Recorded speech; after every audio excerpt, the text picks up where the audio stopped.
2 years ago between Royce the 5'9" and Lupe. Lyrically, bar for bar, it's better than Drake and Kendrick. Yeah. But because they're not the top two material. Top two. Yeah, the big two material. Yeah. From the old school, you know me, all about the culture, like Rashid and OG. Like, subscribe, and tell your whole street. Load this next episode with love for the whole team. Yeah, let's get serious for the free period. And drop a link in the comments, cause we hearing it. Shout out to OG, shout out to Rash K, set a new standard, other bars in the... Hey yo, welcome to it, man. Another episode of the Masterclass podcast. We're back at it like crack addicts. You know what time it is. I go by the one and only OG triple. Once again, I don't do this alone. Every single week, we gotta argue it out, debate this hip hop thing. The one and only head nigga in charge, Rashid K. What's happening? What it do, Chief? How are you? I'm all good, man. Yeah, episode 120. 120. You know, when I see 120, I'm thinking of cars like BM1 Series 120. And when I look at 120, I also see an I-20. That's that Rastafari style. I was actually thinking about how in the 90s when we were doing episode like 91 to like 99, we had a hip hop example for everything that happened in the 90s from 91 all the way to 99. Now when we get to the 120s, I'm like, okay, what happened in hip hop in 2012? And another thing, rappers don't mention years anymore. If you check the drops in the 90s, you hear Snoop. Yeah, Snoop Doggy Dogg for the 9 tray, for the 9-4. You know, every song had that thing. Yo, I'm back for the 9-5. They don't mention years. So when you listen to a song, you can actually date it. Oh, this song came out this year, that now year. We don't know. Now we don't know. They sound the same. They don't even say anything. No timestamps. No timestamps. It's just producer tags that we hear. Word. Welcome to it. Students is back. Obviously, we're back. It's been a crazy week in hip hop. 2 weeks, I can say. 3 weeks. Yeah, you know 3 weeks. It's been like that. Our lives have been revolving around beef. Are you tired of eating? Never ate beef anyway. But you don't eat swine, right? I don't eat beef. And beef. Yo, you don't know what you're missing out on, King. Damn, shit hide it, bro. Probably it's the diseases are missing out on me. Hey, we don't know that. We don't know that. Yeah, but yeah. All so right. How you feeling about these crazy things? I think it's good for hip hop. You know, it brought back the attention back to hip hop, you know, worldwide, and Kendrick broke all the records on Spotify first week sales. Yeah, you know, through a diss track. So I think it's a good thing. There are positives and negatives, obviously, but it's a good thing. Situation. Yeah. I just want to come out and apologize on behalf of Drake and Kendrick to every single other artist except for Taylor Swift who dropped music during this time that we're going through, dog. One thing I noticed is that if you put something out between this beef, niggas weren't listening to your shit. Like, we missed out on so much new music that came out.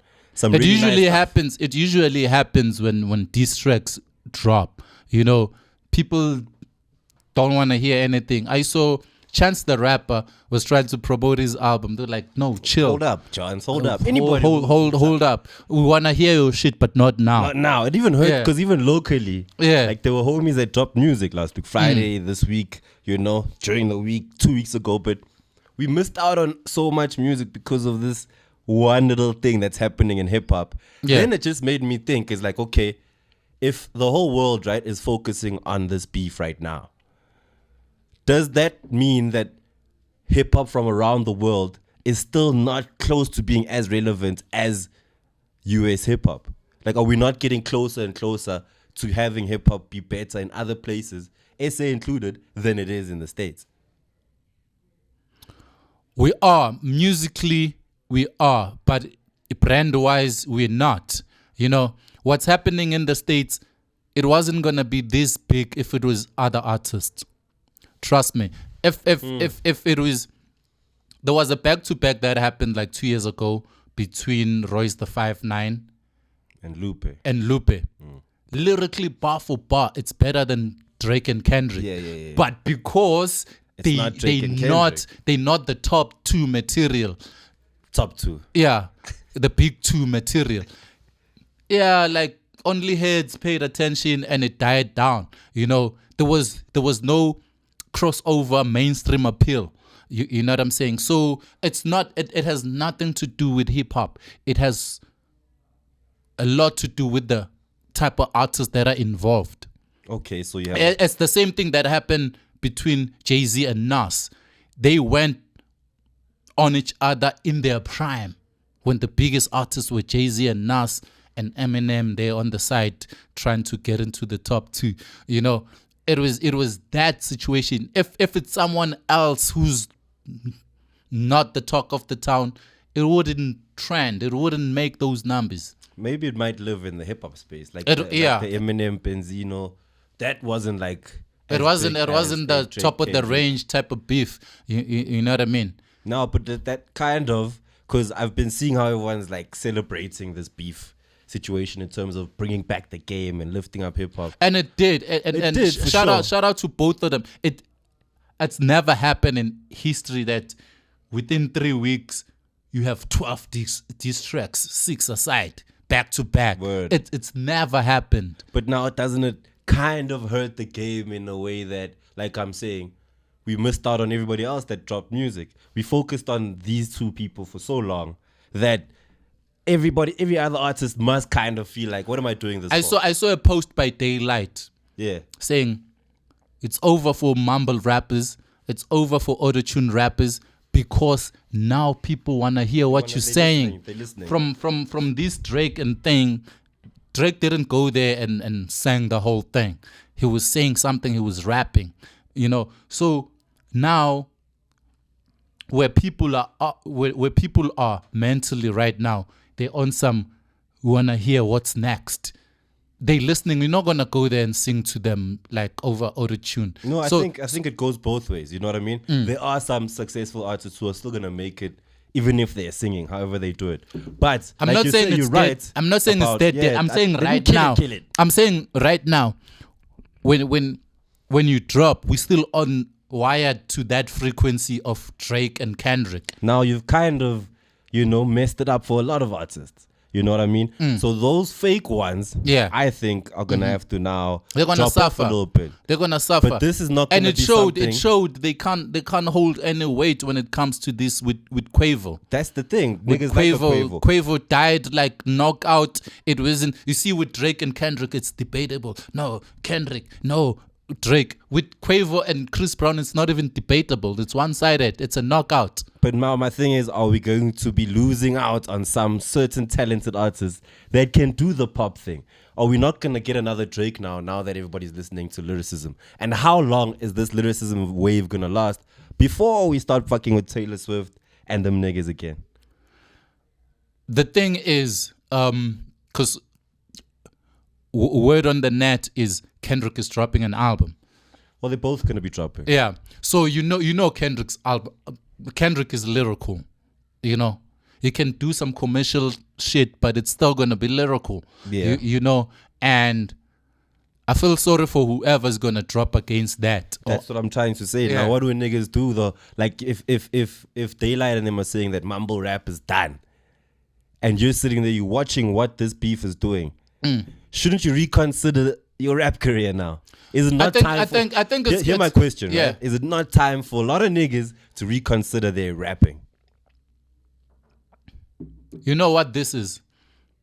You have rap at its highest level, at the highest stage. Everything else is gonna sound underwhelming. It's like after watching FIFA World Cup, right? Brazil and Argentina. After the World Cup, you come back and watch PSL Kaizer Chiefs and Chippa United. Mad difference. It's gonna feel like that. Yo, just came back from Drake and Kendrick. What is this now? It's the same feeling. It's the same feeling, but you end up getting used to it. Okay, For how long? Kaiser Chiefs and cheap. My Kaiser question Chiefs is, Nasheed, how long are you heads, myself included, how long are we going to keep that standard, this standard, up? Because as soon as niggas start doing whatever they do in terms of being musical or being eclectic, that's why how long are we going to like gatekeep the fact that if you can't rap, you can't do this thing? That's why I'm saying it's not even about raps, because this is nothing new. We have Griselda, Westside Gun, all of them. You know, Benny the Butcher, they've been rapping their lungs out. But because of their brand value not being mainstream enough, nobody's paying attention. What Drake and Kendrick are doing is not a new thing, but it's just that it's done by pop stars.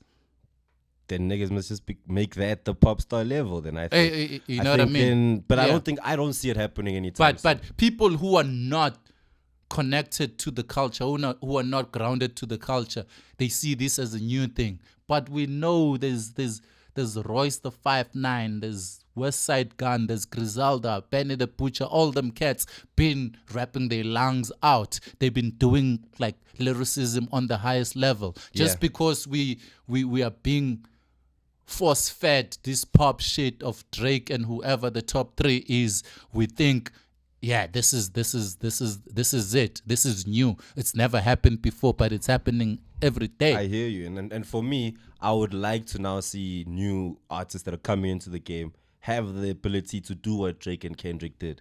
Yeah. We know you can sing and you can rap and you can, but be able to hold your own, you know what I mean? In terms of the art and the creative of what we and Royce and them deem as hip hop. Yeah. The standard has been set in terms of how we would like to consume this rap thing in 2024. In terms of people loving the fact that these niggas are rapping and everybody's happy with it. You know what I mean?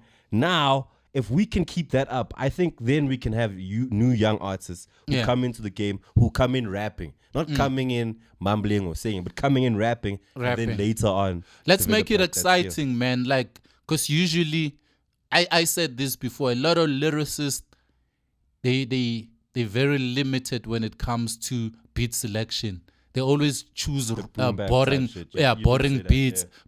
beats, and they rely on lyrics alone. Like, be complete, you know. Work it out, man. Yeah, get a banger, get a catchy hook, something you can, but saying something with substance at the same time. Yeah, you know what I'm saying? That's what's lacking. You know, when Kendrick dropped Be Humble, it was a club banger, but the lyrics, when you listen, is saying some heavy shit, but in a jiggy way, in a way that you can play in a club, you can dance to while he's saying some serious shit. Okay, so you happy with that kind of lyricism? I'm happy with music that has appeal. Okay, you know what I'm saying? Whether I'm spitting mad bars, gun bars, or whether I'm actually doing that boppy lyrical shit. That's the difference between ether and composure. Yeah. The beat Composure's selection. boppy. Yeah. Composure's more commercial. Yes. Yeah, no one's playing ether right now. But No. you'll play composure 20 years from now. That's what I want. All right. Since the beef is over, and I don't want to talk about it anymore, everyone else can keep that conversation going. But of the songs, your favorite one? Can tell me why even. I'll give you mine. My favorite one is I have two actually. Nah, your favorite one. My favorite one. You know, there's gotta be one here. We're fighting for number one. We can't have two number ones. Kendrick, Meet the Grams. Yeah. Oh snap! Why you like that one as a diss track? As a diss track, because he did his homework, and his approach to the whole thing was amazing. Like how he addressed it. Okay. Yeah. All right. But if you say he did his homework and then the rebuttal to that is that I fed you your homework and all your homework is a lie, then is it still like good homework? You know what I mean? No, but that's you see saying it's a lie doesn't dismiss anything. And in a battle, it doesn't have to be true. That's what a lot of people don't understand. I've seen a lot, but he lied about this, but who told the truth? Who told the truth? It's a battle. You know, when track. when doesn't have to be honest. This is not when Judge Judy. Nas on it, they say, I rock hoes, you rock fellas. Is that true? That shit ain't. Well, we don't know. No, we don't know. But what I'm saying, we don't know. That's the beauty of it. You attack to offend. Insecurities. You touch on offend. Things you know Boyki wouldn't like. When Tupac on Hit 'Em Up said, "I fuck your bitch," we don't know how true that is. You know what I'm saying? But the aim is to offend, is to be offensive, to hit hard where it hurts. Word. Yeah. I'm glad that we're on this point. You and I were speaking about this earlier. Yeah. About how Universal's now coming out and saying Kendrick should apologize because it's affecting, this whole beef is affecting the bag. All other businesses. It's affecting Nike, the bag. Yeah. And then for me, I thought this beef should be affecting the bag in a positive way. Yeah. But Universal's saying that, look, these guys could lose all their endorsements based off the allegations of being a pedophile or being a wife beater. That could affect everything. Yeah. And for me, I don't know how you feel about it, but is that a good or a bad thing for the game? It's a bad thing. They must understand that every war has casualties. Who must understand that? Like these corporates who are enforcing the apology. But they must understand that these two guys went to war, and every war has casualties. Whether it's innocent bystanders, it doesn't matter. There's always casualties of war. Now, when you're the corporate, if you're Nike, how do you look at this? Because Nike's a sports brand. Yeah. You know what I mean? So if they're looking at it like if they're sponsoring Man United and I don't know who the coach is now, but let's say Sir Alex Ferguson at the time gets accused of rape. Yeah. They want to disassociate themselves with that, whether it's true or not. Cool. It's fair because they're always looking at the bottom line. They don't care about how it's going to affect soccer when soccer or football has no Alex Ferguson anymore. Same as hip-hop. They don't give a fuck about the culture. Exactly. This is what they're showing us right now. Yeah, it's about the bottom line. Corporate is showing us. You say this shit that's happening is good for the culture. Well, fuck the culture. It's affecting the sales here. Somebody must apologize. Yeah. Us who are sitting at home every day, super excited for a new diss track, our hearts fulfilled. We spend money on some of this just to stream and buy data or whatever. For a corporate to be like, fuck y'all niggas. The excitement was all over the world. The excitement was all over the world. People are frustrated. Why is Kendrick not responding? We're waiting for Kendrick's reply. You know what I mean? That's when they should have dropped the Kendrick shoe. You know what I mean? Like the Kendrick Cortez should have come out now. But to them, they see it like, no, the content of your lyrics is affecting their bag. Yeah. Or could potentially affect their bag. Yeah. If I'm going to call you a pedophile and you work for Back to the City, they look at Back to the City like, y'all chilling with a pedo. Yeah. You know what I mean? Yeah. You can't tell the difference between the truth and not the truth. You can't. So what does corporate do now in that situation? They must be like, whatever, guys, Corporate must do corporate things. The culture must do cultural things. But they gotta go hand in hand. And we're talking to corporate right now. Yeah, there must always be like a mutual agreement. If they disagree, they part ways. You're saying corporate needs to know the sport that they're investing in. Yeah. That it could go like this. And it's only part of the sport. It's only part of the sport, and it's not a new thing. It's been happening So before. Thugger's going through his thing right now, right? Yeah. And let's say he had a huge Nike endorsement. Would it be wrong for Nike to leave him? It wouldn't be. It wouldn't be. It always. I understand the corporates, right? Do you? Yes. Okay. I was suspended for a tweet at SABC. Word. You know, Word. Whether that was true or not, they're like, okay. You said it. Yeah. You said it. Yeah, but like, hey, we need you to chill for a month. We don't need you on air. You know what I'm saying? Because of some shit that you tweeted in your own capacity. Yes. Whether it's true or false. That's why I'm saying I understand how corporates work. You know, they don't want their image or their brand to be tainted in any form or in any way. Whether you're guilty or innocent, like a rumor is enough. And I hear that. And that's my issue. That's my issue with the corporate is that sometimes you also need to get both sides of the story, which I don't think they have the time for. Really. They don't have the time. Yeah. What if your case drags for 2 years like Young Thug? Yeah, You know, they don't have time for that. And then what if they find him guilty and now you're associated with all that, you know? Even if they don't find him guilty, you know, remember what Mercedes-Benz did to Makai Antini with the rape allegations. They're like pulling out. So a lot of people. Yeah. A lot of people. Just the fact that a corporate will pull out from a certain entity is based on what they said or did. It shows that they really do not care about whatever culture. They care about themselves. They're the first priority. If the situation gets messy, we need to protect ourselves first. Yeah. The one question I asked you before we move on was, why is it important for Universal to want the apology from Kendrick so that Universal can keep their bag with Nike and whoever else because is sponsoring? with all these endorsements, whether it's a TV deal or it's a clothing, whatever, all these deals, Universal has a percentage. They facilitate a lot of they have a percentage. So losing all these endorsements, meaning Universal is also losing money.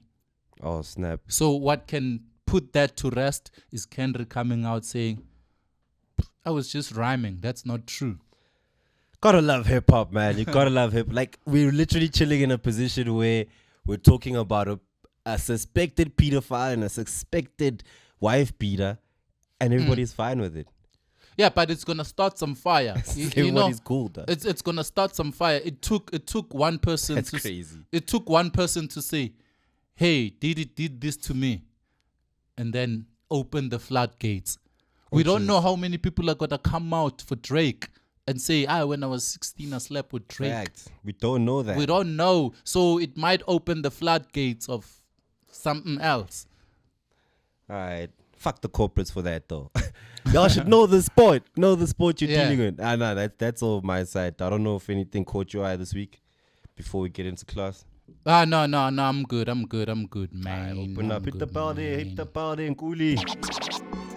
Kuli's also your editing game gotta get up, Kuli.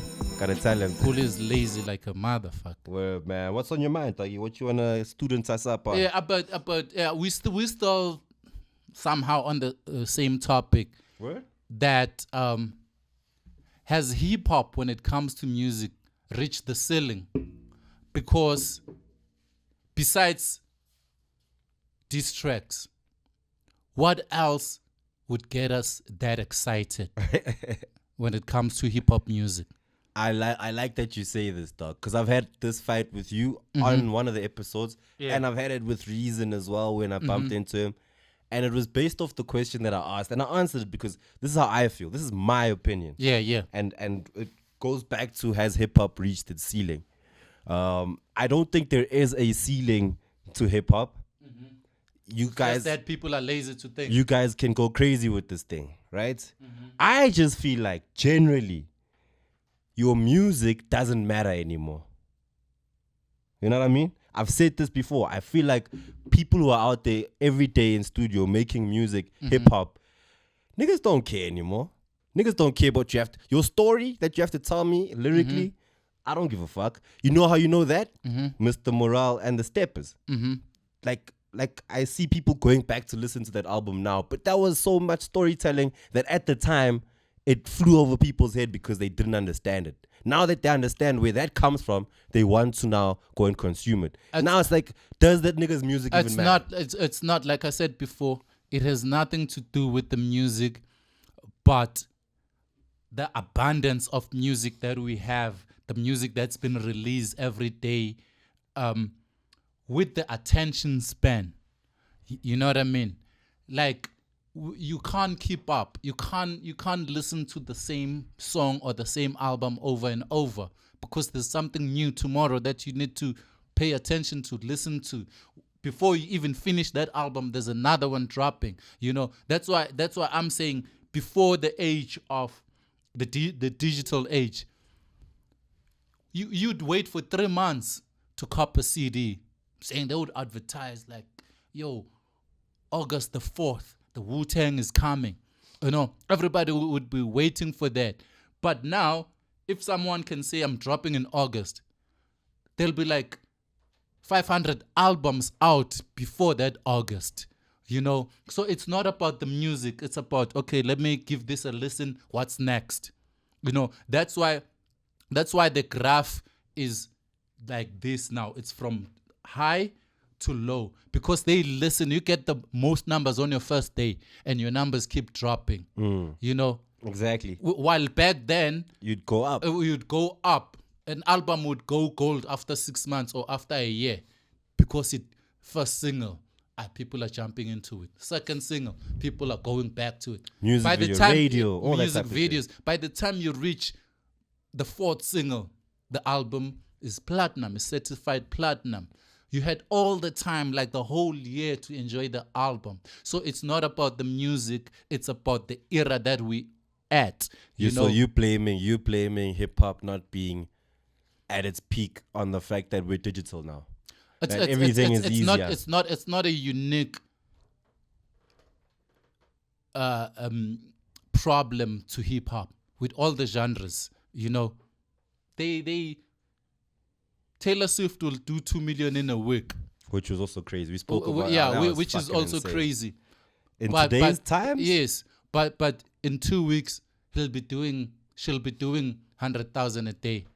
Yeah. Then 50,000 a day. Because nobody gives a shit. Because the graph starts from the top. It's not starting from the bottom, now we're here. No, it's the other way around. So, okay, cool. Let's flip it then and look at it the way I like to look at it. Why I say that it doesn't matter. People don't care about the music. Because I'm looking at the consumer. And I'm putting myself in that same bracket. Yeah. Right? If I'm going to stream Taylor Swift once on the day that she drops. Yeah. And I'm never going to stream her shit again.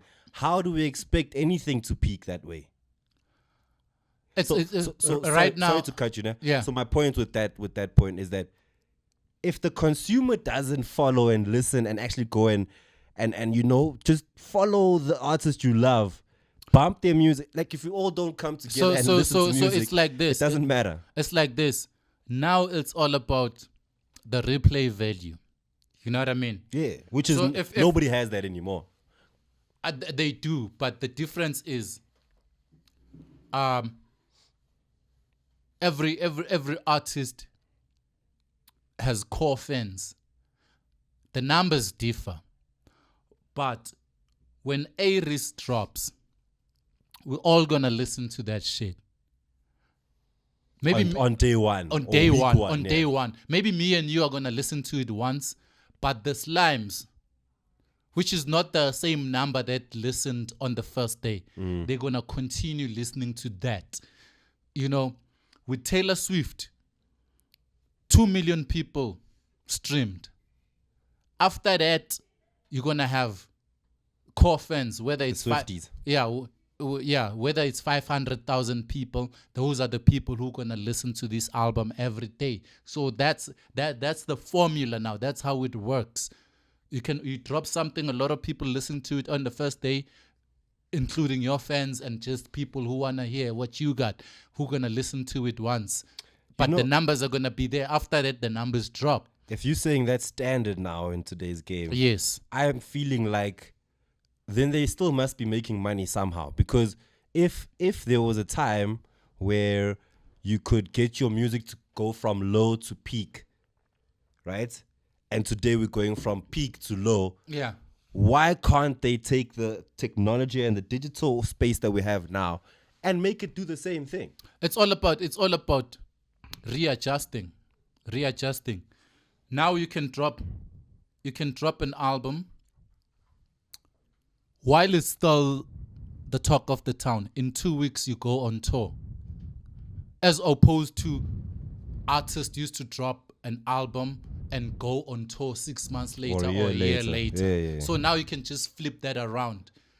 Capitalize on that. Yeah, that's not a bad idea. Yeah. I like that trail of thought because I mean that's the only way you're gonna make the money now. Because you can even sell the merch. The reason why you went up back in the days because people kept buying your discs, or buying your music.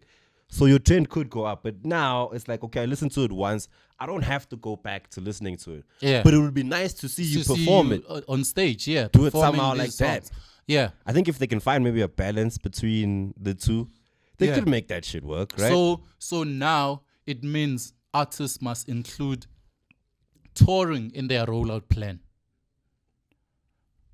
okay, I'm dropping this album this week. Push, radio interviews, drop a video. Week 2 or week 3, I'm going on tour. And you must tour as soon as you can. So you must include tour dates on your rollout plan. If you can afford it. Also. If you can afford it, yeah. That shit ain't cheap. No, we're not talking about demo artists here. We're talking about real artists. Real niggas. Yeah. Also, like, for us, that's why I'm saying I don't think it's reached its peak because that's not something we've gotten right yet in our country. Yeah. And it goes back to my issue with why I say the music doesn't matter is because people don't consume the music anymore. I don't know if it's because of attention span, because I don't believe in the attention span thing, because you today can still listen to an album full on from top to bottom. Yeah. The same way you did back in the day. It's just that it's not on disc right now. Yeah. So for me, it's like, okay, what should the artist then be doing? You know, for them to get to that place where they can get their music to keep going up and also be able to fit in that rollout of having a tour when you don't even have the money for it. That's crazy, man. That's crazy because we lack big brands of artists. You know, Drake can go to Apple or can go to Pepsi or Coca-Cola and say, I'm going on tour. I need like 50 million. And you know, they'll give it to him. They're gonna give it to him. If you have like Pepsi on the screen, that's you know what it's gonna do for their sales and for their product. We don't have those such brands here, so that's the problem. It's not really about the music, but it's about the musicians. You see, and based off what you're saying, that means especially South African hip hop. Yeah, I don't think is even anywhere near its ceiling or its peak. Like we are there's so a lot far from getting to what we're supposed to be getting. Yeah, there's a lot of avenues we haven't explored. Word, I saw Casper talking about how he was one of the first artists to actually be material-wise. He's got the most things that he can show for hip hop. Yeah, like the houses, the cars, the whatever, the pitches, all that type of stuff. And he was one of the first people to do it. And in all honesty, since him, we haven't really seen anyone blow up like to that level with material stuff. Yeah, you know what I mean? Musically, yes, there's been niggas that have done it way bigger musically. But in terms of just being able to be a rapper and be part of the rich culture. That's why you always need to capitalize, because Casper had the MTN, your FNB, your this and that, your Ciroc, you know what I mean? The brands. So these new rappers, they will have a hit song and just chill on it. Chill on, go to the club to get free booze because you're famous. All right, I figured it out, yo. Rashid is saying that y'all niggas is lazy. And if you weren't so fucking lazy, we would have maybe 100 Caspers right now. Of course. We should. Yeah. We should. We should be like the Maskandi niggas. How many rappers have blown up since Casper? Not many. Well, blown up in musically. What sense? A couple. Blackie came through. He blew up musically. Yeah. Nasty, MT, they all blew up after Casper. Yeah. Nasty, MT, Aries, Blackie, Big Zulu, all of them. But I see that but coming pause. You know what I'm saying? They not messing with the brands. You know, Big Zulu found his niche. The Cavella, the Brentwood, the whatever Spitz, he found his niche. He's sticking to it, and it's working for him. It's working for him. What and are other he's rappers? Making quite a lot of money. Yes. Now that I think about it, yes, Big Zulu's nice with it. Yeah, Big Zulu's nice. Big Zulu is as good as Casper. Probably. It's just but not from the raps. But not from the raps though. From everything. From everything he does. From everything. Because Casper's rich off his raps. It's not like he owns taxis or he's like, you know. Imalening made millions, you know. But no, I mean, come on, nah. What do you mean, come on? Like I don't even think that's I get what you're saying. Yeah. Is that Big Zulu's making Xowla? That's the song that opened doors. That got him overbooked every weekend. Since then, he's been gigging since Malening came out. You know what I'm saying? And he's got Crips now. Got a Crip in Durban, a Crip in But he could have done that, I think, whether he was a rapper or not. Casper, on the other hand, I don't think if this rap shit didn't work out for Casper, you think Big Zulu would have done that if he wasn't a rapper? Like, I think he could have done something else, Big Zulu. By driving taxis. Not even, he doesn't even need, he owns taxis. But I'm he saying, owns taxis. The music, it's what got him there. Yes, but like he could have done it without the music. How? He wasn't going to be Big Zulu, but he could have even maybe been richer. He could have bought 10 more taxis, 20 more taxis, been a fucking probably billionaire. die before you we don't know. We don't know. That we don't know. The Nkabi industry doesn't allow you to have 50 taxis. Word, it's fine. We don't have to get into that. But I'm talking about Untuana made his money, his riches. We can equate completely to hip hop. I think both of them, hip hop saved their lives. One more than the other. Both of them don't have metric. You know, you can't say I would have been a doctor, I would have been this, that. Nah, but it's a nigga that owns cabs and shit, dog. Like, so he was gonna be high. Now, two of the richest artists with no metric are the most successful ones. Yeah. You know what I'm saying? Because they are surrounded by smart people. Like, yo, invest here, buy a truck, do this, do that. You know what I'm saying? Start Biliato. Have something that will sustain you after this rap shit. And even that, for me, dog, I still feel like that's not even the ceiling. I still think they can do so much more, these cats, bro. It's not the ceiling. Like, the day, and I don't mean it politically or raps-wise or musically, but the day we can have our version of Kanye here, and have at least 10 of them, is the day I say, okay, now we're peaking. We're peaking. We got a nigga that's in the fashion game. He's an actor. He's on TV. He's on what. He's got dropping fucking platinum selling joints. That day, even if I see that in piano, I'll be happy. Yeah. So musically, South Africa is probably one of the best when it comes to how we do our music, make our music, creative wise. But we still haven't reached where I think potentially the ceiling is. We haven't. Even for music. With administration, like South Africa is top notch. You know other countries in Africa don't have houses like Samro, Kapaso. It's just this is the free fall. It's just the black market. That's wild for music. Yeah, some countries don't what have are they such doing? Like things. Exchanging USBs and shit. Yeah. How they make so there's like, do you know of any countries like that where it's just like you just drop your music wherever? Because I mean, we have YouTube now. We have they drop Spotify, but they don't have boards like to monitor that. Say okay, you're gonna get paid for it. Your music played this time, how many times on the radio and TV? Nice. This is how these are your royalties. Some countries don't have that. That is wild. So they're just dropping for the fun of it. Yeah. YouTube might pay you, but locally, we just take this shit, we play it on the radio all day, nigga. That's it. That's some nice exposure money there. Yeah. Now, but in conclusion, do you think we've reached the ceiling? I don't think, in terms of business, we haven't reached the ceiling. But when it comes to music, we're not creative enough to say, oh shit, I've never heard that concept before. I've never heard that. We're saying nothing has never been said that we're saying. So everything that you hear, you heard it in a different form. you know. So we're literally close to the ceiling, but we're leveled and we're not moving. Yeah, we're not traveling at an equal pace. Music versus business. Of course not. Yeah. The one is way higher than the business is down there. And until you get the business up, the music's not going to be able to push. Yeah. If anything, this Drake and Kendrick thing should have taught us is that these things go hand in hand. The music needs the business needs the music. Otherwise, we just have raps that don't really matter unless you guys hate each other and think the one is a pedophile and the other's a wife beater. Yeah. You know what I mean? All right, let's do free trade quickly and review that Kane Keid. Shout out to Kane Keid.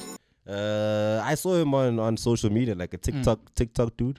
Mm-hmm. He was, right? Yeah, he was. He was one of the first actually to come out and do the whole I'm rapping on TikTok. Him and Bo Cinematic. Yeah, and he's rapping. No, he's nice with it. He's rapping. He's nice with that. Peeps that Game followed him this week on Instagram. Yeah. So that's like a big thing. I don't know. Is that a big thing? PR. Yeah. Does it matter though? Like shit. It's good PR. You know the bloggers are gonna write about it. They did. Which is really cool. So that's good PR. Nah, shout out to Kane Keid. I do know that he's dropping a project, if I'm not mistaken, if not mid-year or end of this year. Full on like debut, yo, I'm outside type shit. But he's also got a couple of like singles, 3-pack, 2-pack. Yeah. Outside on his thing. He's a rapper, dog. What he must sample us with his music. I saw an interesting post on Facebook. You watch Poison. I don't know how to stop it. Oh my goodness. Huh? It's that AP life. You know what I mean? I saw an interesting post on Facebook. Somebody said, in Durban, there's always been rappers who rap.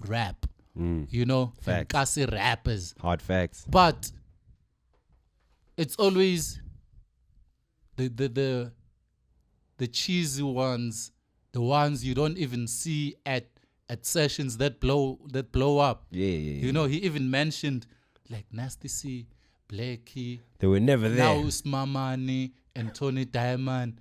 Like it's not someone you'll see there at the Cypher or at the Bat Center killing shows. It will be somebody random from the left blowing up and say, I represent Durban. Why is that? I don't know, dog. Like, I have an example of that as well. But I think it's just sometimes niggas that are... Your rapper's favorite rapper might not be the best musician. That's what I think that theory is. And sometimes the worst rapper might be the best musician. Like, this is the guy that people might associate rap to. Whereas we know deep down with man, there's another nigga around the corner. This nigga bodied him just last week. But here's the guy who's making the money. But I think another thing is perfect timing. Like moving. You see, when a kid comes out now and all he knows is the now sound. And when you started in 2010, you need to adjust to this now sound when to him it's natural. So now competing is not easy. So you are disadvantaged because you gotta adjust. Now you need to keep up to something that is natural to him. That's crazy when you say it like that. Yeah. So then a nigga like KO, who's been so consistent all these years, you feel like he's had to do that? He's had to like come back and be like, okay, this is what you guys are doing. I can do it too. This is what you guys are doing. I can do it too. KO is smart. He's always signed new niggas to keep up with the new sound, word, I get that. Yeah, like, make sure you've got niggas like a low key pocket or a Roy in the pocket, you know. So this is the style. This is what you guys doing. So let me jump with it. I can do it better. And he probably does most of the time. Yeah. you know what I'm saying? So KO has been smart, but not every artist is that smart. So we're seeing the same thing for Kane Keid right now. Is that you're dope? Kane Keid, it's his time. It's his time. It's his era. Everything. He's got it. Favors him. He's got it. Now even the fact that niggas are rapping again. Even better, dog. Even better. Shout out to Kane Keid. We see you. We see you. There was a time when there was niggas like Keid. When there was a lot of Migos, mumble type coming out. The Future, the Young Thug type sound. And then we had niggas like Kane Keid. You know, niggas like a Dibby. You know, Gravity. Who just couldn't break the barrier because they might have been a bit too hard. Yeah. But I think Keid can do it even though he's a hard rapper. Pause. Yeah. And I'm saying like everything favors him because everyone is on TikTok now. DB might have came out. DB might have came out at the wrong era. I think so. Time is what you're talking about. Yeah. It's important. Coming up and coming. You gotta watch. It's cards if it. Yeah. Sometimes I fall on your lap and when it's your time, it's your time. But then there's times when you can slot yourself in to the right space and the right time. You know. Shout out to you, broski. We see you, dog. When I have you at Masterclass Hip Hop Sundays for sure. He's gonna pull up. He's been keen actually. He hit me up. Word up. Shout out to Kane Keid. All right, producers we got. Producers we have Xowla. Xowla is an in-house producer from Gabi Records. You know I actually know Xowla. Yeah. He's done a couple of bangers for Big Zulu, including 150 bars. You know, so he's quite nice with hip hop. People might think he's on that wave and on that Ushuni flavor, but he's a dope hip hop producer. Well, shout out to him. He's also dope on the Ushuni. Yeah, he's also crazy. He's killing it. Like I like him on his work ethic. Yeah, like he's always consistent. Yeah, if you ask him for a beat or whatever to produce your song, he'll do as good a job for you as he would for me. whether we are part of Nkabi Records or not. That's professionalism. So that's what I like about him. Like every other producer we put on here, we'll suggest again, use Xowla. You know what I mean? Big Zulu's got hits right now. Yeah. Java and Zulu did a whole album together. Trust me, your boy was involved in that shit. Yeah. So yeah, shout out to Xowla. He is our producer on the Free Period. Shout out to Xowla. Let's go to the review. The Album review. The K word. The K word. K word. But that's not what it means. It's an acronym. Yeah, but still. Kafirs. Kafirs. Kafirs. It stands for Kings Aren't Forever Feared in Real Societies. Sure. Jovislash. My nigga always gotta come Jovislam. Always gotta come through. Yeah, man. What do you get? 7 tracks on that? No, not 7. What you talking about? It's more than 10 tracks. You lie. I think I did only pumped the 7 of them. No. It's let me just double check. Because he dropped a couple of videos on it as well. It's 13 songs, 47 minutes. Yeah, it wasn't that long.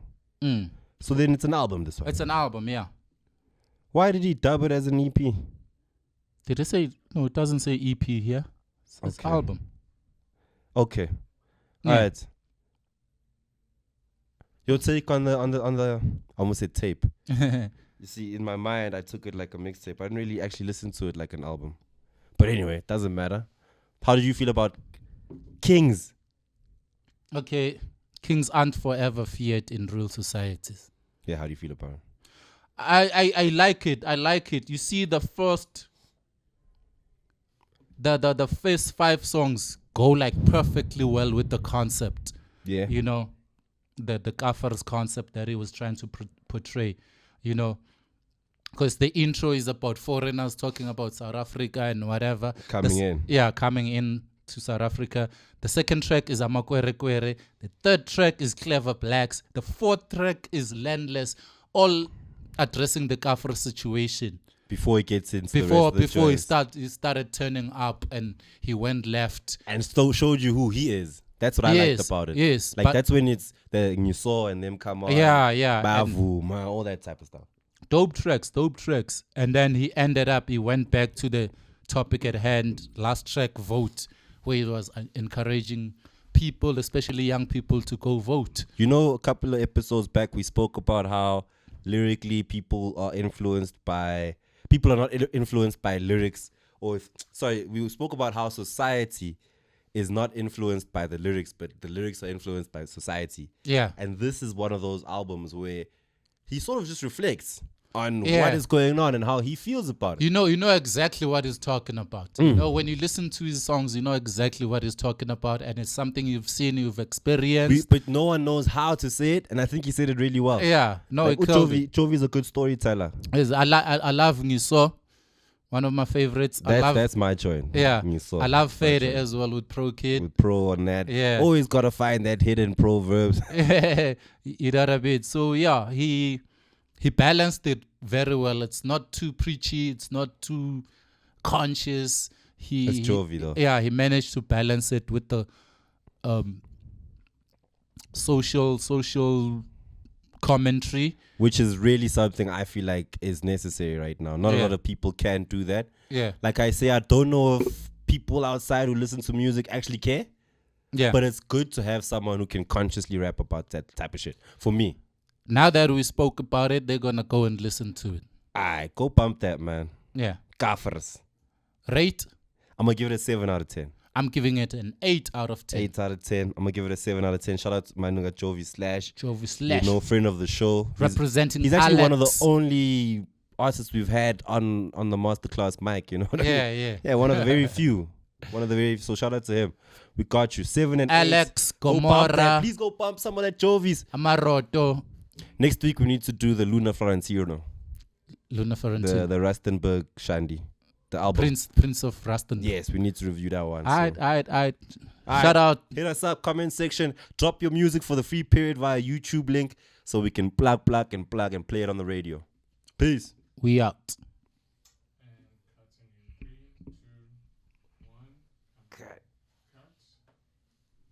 The old school, you know me, all about the culture like Rashid and OG. Like subscribe, and tell your whole street. Load this next episode with love.